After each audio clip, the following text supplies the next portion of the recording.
Hi friends, welcome to పెంటస్వరల్ channel. నేను మీ Shankar. Big boss Telugu season 9లో 6వ వారం నామినేషన్ ప్రక్రియ చాలా వేడిగా హాట్గా జరిగిందని చెప్పుకోవాలి. ప్రతి వారం లాగానే ఈ వారం కూడా బిగ్ బాస్ నామినేషన్ ప్రక్రియను కాస్త డిఫరెంట్గానే ప్లాన్ చేశారు. ఈ వారం ప్రక్రియ ఎలా కొనసాగిందంటే, వైల్డ్ కార్డ్స్గా వచ్చినటువంటి ప్లేయర్స్కు బిగ్ బాస్ ఒక బాల్ అనేది పాస్ చేస్తారు గార్డెన్ ఏరియాలో.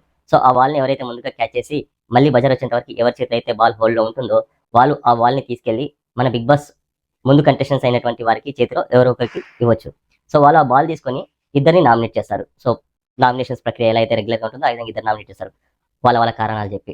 సో ఆ తర్వాత ఈ బాల్ ఎవరైతే ఇచ్చారో వైల్డ్ కార్డ్స్లో వాళ్ళు డిసైడ్ చేస్తారనమాట ఈ ఇద్దరిలో ఎవరిని నామినేట్ చేయాలనేది. ఫస్ట్ నిఖిల్ బాల్ తీసుకొని తన దగ్గర ఇచ్చారు. ఇక్కడ ఏమాట కాబట్టి చెప్పుకోవాలి, నిఖిల్ వచ్చేసి ఫిజికల్ టాస్క్ ఇచ్చి పడేసారు అన్నాడు. మనం ముందు ఫిజికల్ టాస్క్ లో గట్టి ఫైట్స్ అయితే చూడబోతున్నాం ఫ్రెండ్స్. మన నిఖిల్ బాల్ తీసుకొని తన దగ్గర ఇస్తే తనుజ గారు వచ్చేసి తన నామినేషన్స్ లో రామ్ గారిని, సుమన్ శెట్టి గారిని నామినేట్ చేసింది. సో నిఖిల్ వచ్చేసి రాముని సేవ్ చేసి సుమన్ శెట్టి గారిని నామినేట్ చేశారు. నెక్స్ట్ వచ్చేసి రమ్య, అదేనండి మన అలేకే చిట్టి పికిల్స్. రమ్య బాల్ తీసుకొని రాముకి ఇచ్చింది. సో రాము వచ్చేసి తన నామినేషన్ లిస్ట్ గా డెమాన్ పవన్ ని మళ్ళీ రీతుని అదే లవ్ బర్డ్స్ ని నామినేట్ చేశారు. సో వీళ్ళిద్దరిలోంచి రమ్య వచ్చేసి డెమాన్ పవన్ ని డైరెక్ట్ గా నామినేట్ చేసేసింది. హార్ష్ గా కమెంట్స్ కూడా ఇచ్చేసింది మన డెమాన్ కి అసలు బుర్రే లేదని. సో నెక్స్ట్ మాధురి గారు బాల్ తీసుకొని రీతు గారికి బాల్ ఇచ్చింది. సో వీళ్ళిద్దరి మధ్యలో బాండింగ్ ఏందో సపరేట్ టాస్క్ లో వెళ్తుంది, అది మనం ముందు చూద్దాం. సో మన రీతు వచ్చేసి బర్ని గారిని, దివ్య గారిని, అదేనండి మన అన్న చెల్లెలని నామినేట్ చేసింది. వీళ్ళిద్దరిలోంచి మాధురి గారు దివ్య గారిని నామినేట్ చేశారు. వీళ్ళిద్దరి మధ్యలో పచ్చగడ్డేస్తే బగ్గుమనేలా సిచ్యువేషన్ ప్రస్తుతం హౌస్ లో జరుగుతుంది, అదేనండి మన కిచెన్ లో జరుగుతున్నటువంటి గొడవలు.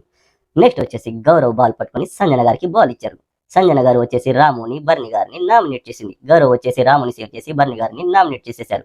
ఇక్కడ సంజన గారికి బర్ని గారికి మధ్యలో చాలా పెద్ద టాస్క్, పెద్ద ఆర్గ్యుమెంట్ అనమాట, పెద్ద గొడవలే జరిగాయి. తర్వాత వచ్చేసి గౌరవ్ మళ్ళీ బాల్ తీసుకున్నాడు. ఇక్కడ వచ్చేసి వైల్డ్ కార్డ్స్ మధ్యలో చాలా పెద్ద ఆర్గ్యుమెంట్స్ నడిచాయి. అందరికీ ఛాన్స్ రావాలన్నట్టుగా ఆయేషా చాలా పెద్దగానే ఆర్గ్యుమెంట్ చేయడంతో ఫైనల్ గా తనకు గౌరవ్ బాల్ ఇచ్చేశారు. ఆయేషా బాల్ తీసుకొని సుమన్ శెట్టి గారికి ఇచ్చింది. సుమన్ శెట్టి అన్న వచ్చేసి తన నామినేషన్స్ గా తనుజ గారిని, సంజన గారిని నామినేట్ చేశారు. సో తనుజ గారికి సుమన్ శెట్టి అన్నకి మధ్యలో ఏదో కోల్డ్ వార్ జరుగుతున్నట్టుంది. ఇక్కడ ఎవరు రైటో ఎవరు రాంగో మనం ముందు చూద్దాం. నెక్స్ట్ వచ్చేసి సంజన గారిని మన సుమన్ శెట్టి అన్న నామినేట్ చేసినప్పుడు హౌస్ లో పెద్ద ఫన్నే జరిగింది.